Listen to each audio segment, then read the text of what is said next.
নিরাপত্তা দিচ্ছে। কারণ হাই পুলিশ যদি রাস্তা না থাকতো এই সড়কটা যে কত রকম বিপজ্জনক হতো, চুরি ছিনতাই ডাকাইতি, আপনারা এটার মন কথা বুঝতে না। এই জন্য হাই পুলিশ আছে, এই জন্যই বুঝতেছে, কিন্তু আপনারা নিরাপদে এক স্থান থেকে আরেকটা স্থানে আপনারা চলে যেতে পারতেছেন।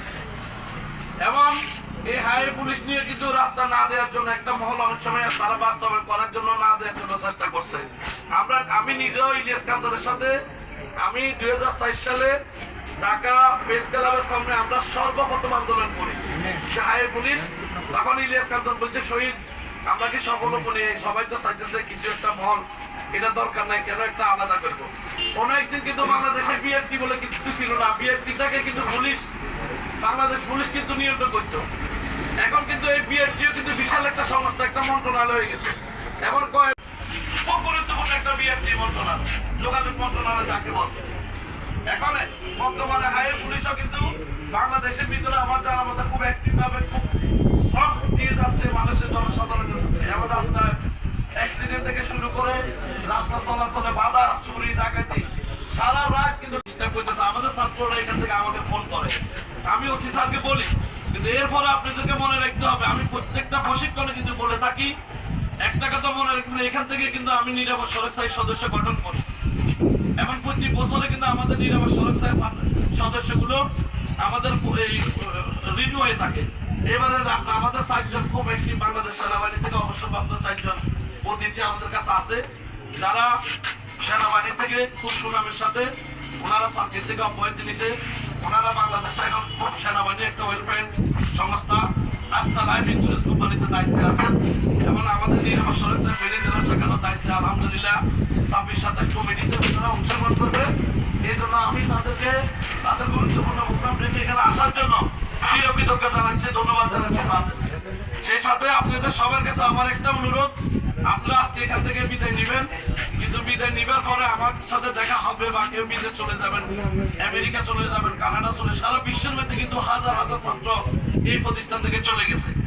এখন আমার দুঃখটা একটাই, সেটা হইলো আমরা যে প্রশিক্ষণগুলো দিয়ে আপনাদেরকে সার্টিফিকেটটা দিই, আপনাদেরকে একটা শিক্ষানবিশ বইও আমি দিয়ে থাকি।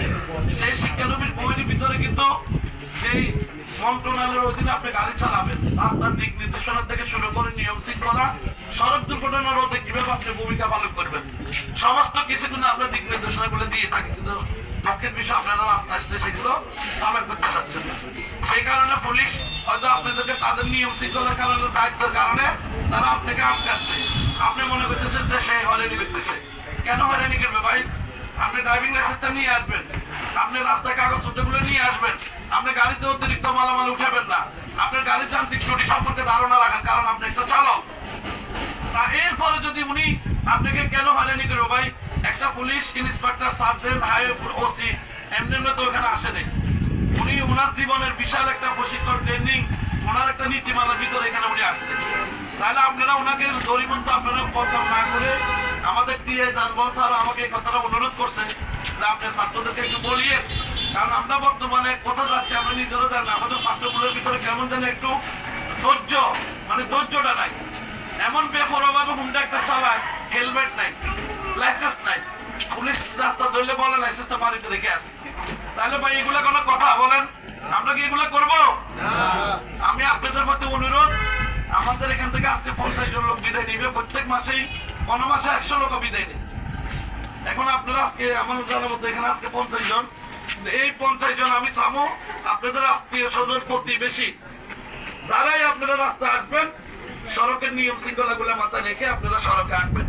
আমি এখন আমাদের বাংলাদেশ সেনাবাহিনীর সার্জেন্ট